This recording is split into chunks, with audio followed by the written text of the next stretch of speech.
Hello दोस्तों और स्वागत है आपका विद्या इंस्टीट्यूट गोरखपुर में। और मैं मनु चौधरी आपको बताऊंगा समावेशी शिक्षा का एक टॉपिक है परामर्श, काउंसलिंग बोलते हैं जिसको इंग्लिश में।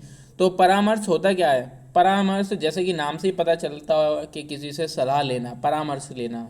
तो परामर्श एक प्राचीन शब्द है। कभी कभी व्यक्ति के जीवन में कुछ समस्याएं आती है तो वो क्या करता है, दूसरों से सलाह लेता है कि किसी को कोई दिक्कत आई तो उसने क्या किया, दूसरे व्यक्ति से थोड़ा सलाह ले ली। अब चाहे वो किसी भी तरीके की सलाह होती है जिनका समाधान वह अकेले नहीं कर सकता, तो इन समस्याओं के समाधान के लिए उसे क्या करना होता है, किसी दूसरे की आवश्यकता होती है, उनसे सुझाव लेता है। तो उसी को हम क्या बोलते हैं, परामर्श बोलते हैं। अब इसकी विशेषताएं क्या होती है, पहले तो हम इनकी परिभाषाएं पढ़ लेंगे। तो परामर्श की जो परिभाषाएं हैं, मॉयर्स के अनुसार, मॉयर्स एक फिलोसोफर हैं जो कि मनोवैज्ञानिक का अध्ययन करते हैं। तो मॉयर्स ने बताया कि परामर्श का तात्पर्य दो व्यक्तियों के संपर्क से है। जो दो व्यक्ति होंगे उनका एक कनेक्शन होगा जिसमें एक को किसी प्रकार की दूसरे व्यक्ति द्वारा सहायता प्रदान की जाती है।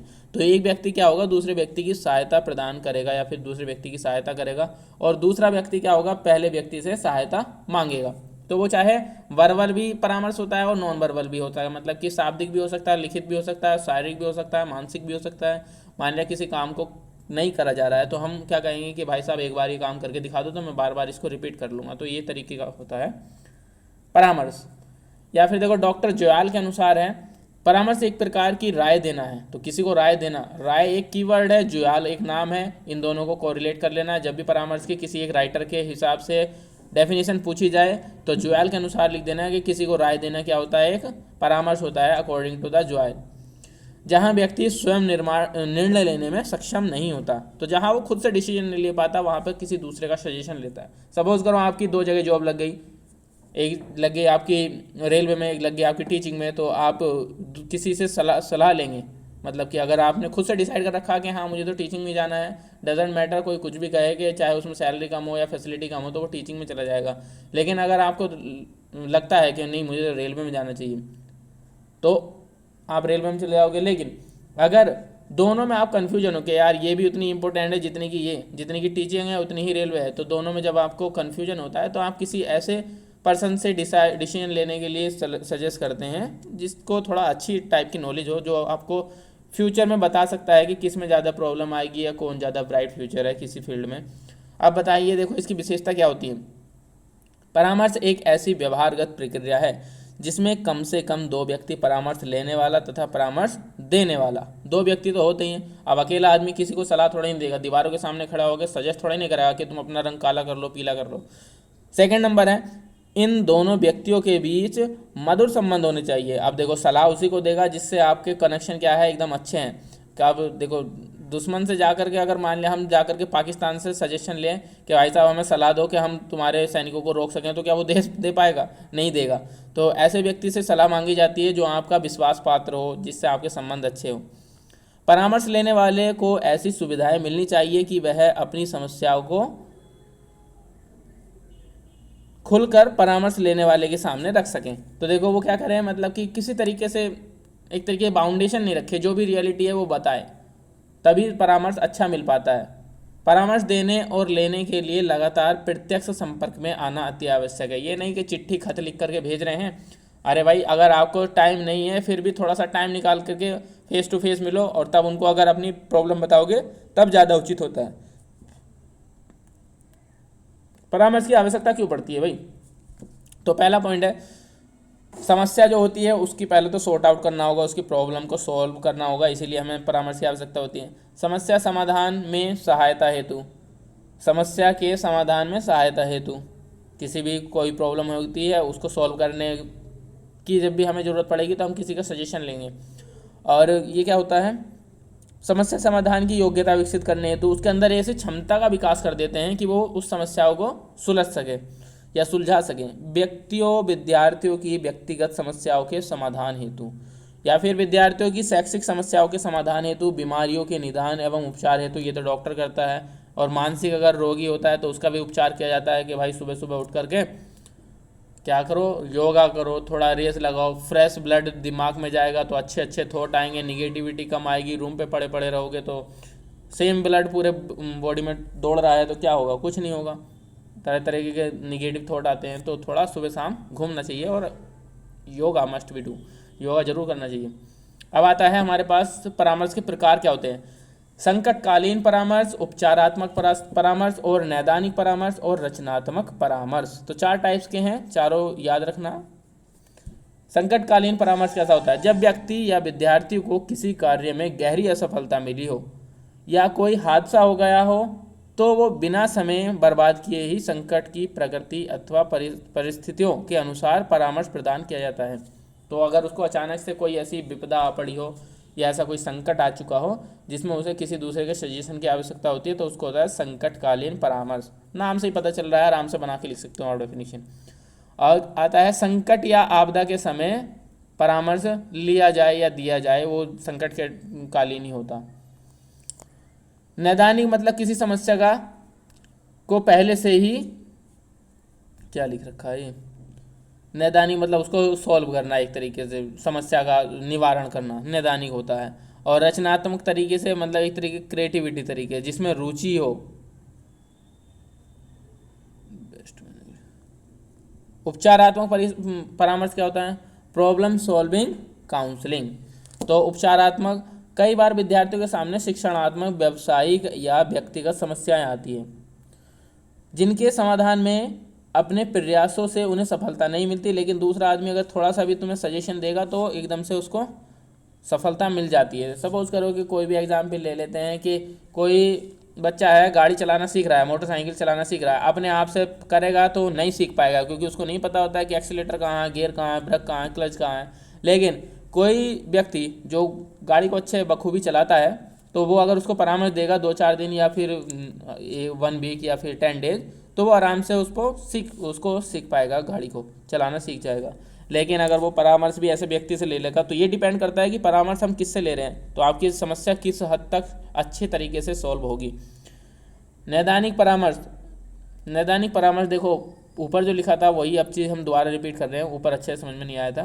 तो इस प्रकार के परामर्श द्वारा परामर्शदाता पहले से ही ऐसे प्रयत्न करता है कि परामर्श ग्राहियों से संभावित कठिनाइयों या फिर समस्याओं, परेशानियों से बचे रहने में सक्षम बनाया जाता है, कि समस्या आए नहीं उससे पहले ही हम वेल प्रिपेयर हो जाए। एक तरीके से हम बोल सकते हैं कि जैसे वैक्सीन काम करती है नहीं, तो वैक्सीन उसको लगाई जाती है कि उसको आने वाली कोई भी बीमारी अफेक्ट ना कर पाए, तो उस तरीके से होती है परामर्श जो होती है ये निदानात्मक, कि आने वाली समस्याओं से पहले हम उसको वेल प्रिपेयर कर दें।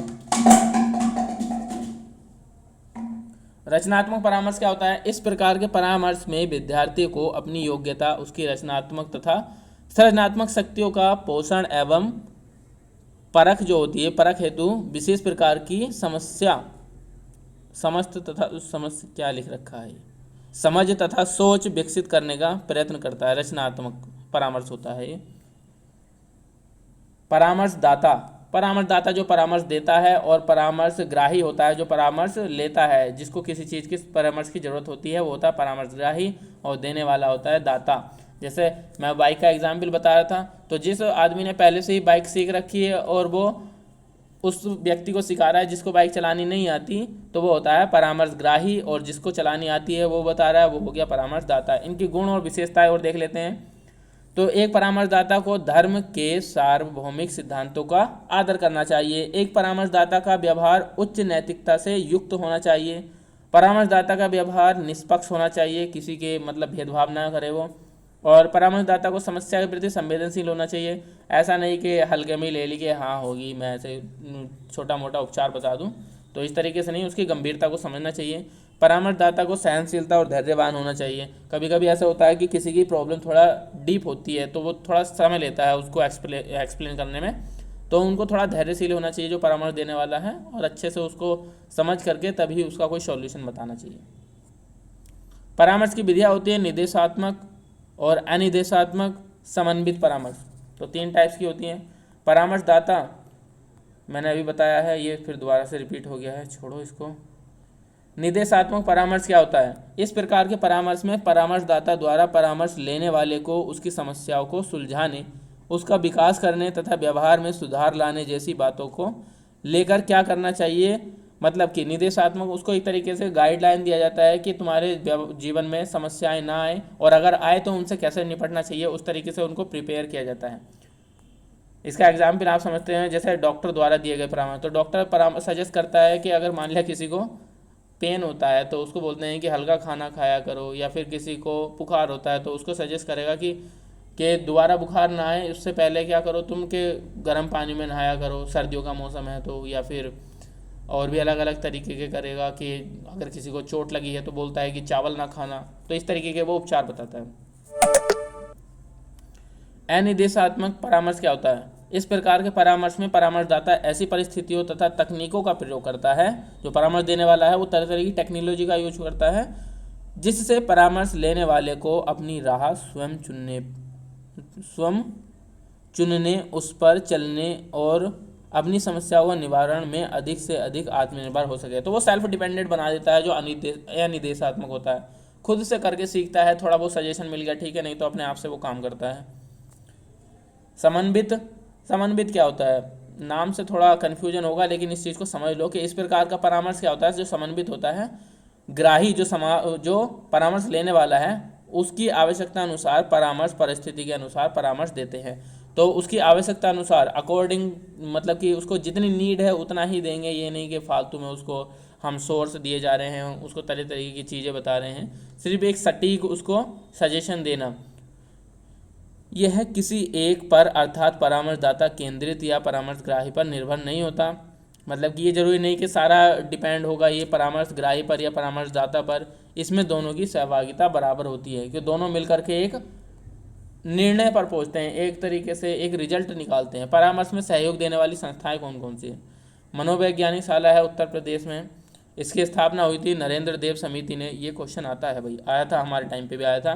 तो जो मनोविज्ञान शाला उत्तर प्रदेश में है उसकी स्थापना की थी नरेंद्र देव समिति ने। 1947 में इलाहाबाद प्रयागराज में की गई थी। मनोविज्ञान शाला इलाहाबाद में निदेशक के रूप में प्रांतीय शिक्षा सेवा संवर्ग का अधिकारी होता है। तो इलाहाबाद में है 1947 में, और नरेंद्र देव समिति ने इसकी स्थापना करवाई थी। तो ये इतना याद रखना, बस 3 पॉइंट है इसके। मनोविज्ञान शाला की स्थापना का उद्देश्य क्या था, कि क्योंकि भाई इसका कुछ ना कुछ तो उद्देश्य रहा होगा, कोई ना कोई तो रीज़न रहा होगा। तो विद्यालयों में शिक्षा प्राप्त करने वाले छात्रों को शैक्षिक, व्यावसायिक तथा व्यक्ति निर्देशन एवं परामर्श। तो जो बच्चे होते हैं स्कूल में, उनको आने वाले टाइम में वो किस तरीके के काम कर सकते हैं, उनका चरित्र कैसा होना चाहिए, वो पार्टिकुलर उनकी पर्सनैलिटी कैसी होनी चाहिए, इन सबको डेवलप करने के लिए मनोवैज्ञानिक प्रयोग तथा अनुसंधान करना, उन पर एक तरीके से प्रयोग करना कि बच्चे किस तरीके की सोच रखते हैं। आजकल के बच्चे, अगर आप प्राइमरी स्कूल में जाओ तो अलग तरीके की उनकी सोच मिलेगी, और प्राइवेट स्कूल में जाओगे तो अलग तरीके की सोच मिलती है। तो ये होता है। शिक्षक तथा प्रशिक्षकों के लिए मनोविज्ञान प्रशिक्षणों का आयोजन करना। कार्य पद्धति क्या होती है? मनोविज्ञान मंडल स्तर पर प्रशिक्षण एवं अनुसंधान संबंधी कार्य करता है। मंडलीय मनोविज्ञान केंद्र 10 मंडलियों में खोले गए हैं। तो कार्य पद्धति में इतना याद रखना कि कितने मंडलों में खोले गए हैं, 10 मंडलों में खोले गए हैं। ये यूपी की बात हो रही है। मनोविज्ञान शाला के मनोविज्ञान शाला के कार्य क्या क्या होते हैं? तो निर्देशन की बात करें तो क्या होता है? शैक्षिक निर्देशन, व्यक्ति निर्देशन और बाल निर्देशन और व्यावसायिक निर्देशन। बाल निर्देशन में याद रखना कि 10 वर्ष से कम आयु के बच्चों को ही बाल निर्देशन दिया जाता है। प्रशिक्षण क्या होता है जानते हो आप? निर्देशन सेवाओं के लिए उपर्युक्त मनोवैज्ञानिक को तैयार करने हेतु सत्रीय कोर्स का प्रशिक्षण दिया जाता है। शोध कार्य क्या होता है? शोध कार्य एक तरीके से किसी चीज़ की खोजबीन करना। तो मनोवैज्ञानिक परीक्षणों हेतु आवश्यक उपकरण, प्रश्नावली आदि का निर्माण करना, तो उन पर वो अध्ययन करते हैं क्वेश्चन तैयार करके। परीक्षा का प्रश्न पत्र भी क्या करता है? विभिन्न परीक्षाओं हेतु प्रश्न पत्रों का निर्माण होता है, जैसे राष्ट्रीय प्रतिभा खोज परीक्षा। तो छोटी छोटी अलग अलग टाइप्स के कंपटीशन होते रहते हैं स्कूल में, तो वो भी एक बच्चे के क्या करता है? परामर्श देने का काम करता है। उसमें अलग तरीके के क्वेश्चन टीचर इन्वॉल्व करते हैं। मंडलीय मनोविज्ञान केंद्र हैं, ये कुछ नाम हैं। मेरठ में है, बरेली, आगरा, लखनऊ, कानपुर, वाराणसी, गोरखपुर, फैजाबाद, झांसी, मुरादाबाद एवं उत्तराखंड के 2 जनपदों में खोला गया। जिला चिकित्सक, जो किसी भी डिस्ट्रिक्ट पर एक चिकित्सालय होता है और वो कमांड करता है, जितने भी डिस्ट्रिक्ट में छोटे छोटे स्वास्थ्य केंद्र होते हैं उनको कमांड करता है कि किस तरीके की सुविधा है या कितने मेंबरों की वहाँ पर नीड है। ये सब सजेस्ट करता है कौन? जिला चिकित्सालय। और वो ज़्यादातर जो देखता है शारीरिक और मानसिक जो भी परामर्श देने योग्य होगा उस टाइम पर शारीरिक उससे रिलेटेड या फिर मानसिक से रिलेटेड वो एक तरीके से जो डॉक्टर होगा उनको अपॉइंट करते हैं। छोटे मोटे जो चिकित्सालय होते हैं, स्वास्थ्य केंद्र होते हैं, और वहाँ से जो भी बच्चे होते हैं या फिर बड़े लोग होते हैं वो अपना परामर्श प्राप्त कर सकते हैं। श्रवण दोष में अगर किसी को सुनने में दिक्कत होता है तो वो उसी व्यक्ति से जा कर के परामर्श लेगा। दृष्टि दोष में चर्म रोग, वाक रोग या फिर अस्थि रोग, अनुवांशिक रोग, तो अलग अलग फील्ड में या फिर अलग अलग केस में अलग अलग ही व्यक्तियों से सलाह ली जाती है। इस प्रकार जिला चिकित्सालय शिक्षा रोगी के रोकथाम एवं छात्रों के बेहतर भविष्य निर्माण में महत्वपूर्ण भूमिका निभाता है। जिला शिक्षा एवं प्रशिक्षण संस्थान डाइट बोलते हैं जिसको, district institute of education and training, ये तो हमने किया है, मेरठ में रहे हैं हम, तो देखो इसको तो हम भली भांति जानते हैं। भारत सरकार द्वारा निर्मित राष्ट्रीय शिक्षा नीति 1986 के द्वारा क्या होता है, 1987 में जिला शिक्षा एवं संस्थान की नींव रखी गई। तो ये वो एक थी समिति थी 1986 की, जिला शिक्षा वो राष्ट्रीय शिक्षा नीति आई थी 1986 में, और 1987 में क्या हुआ, डाइट बनाए गए, जिले में एक बनाया गया। अनौपचारिक शिक्षा केंद्रों के अनुदेशकों, तो इसमें क्या होता है, जो टीचर होते हैं उनको ट्रेनिंग दी जाती है। और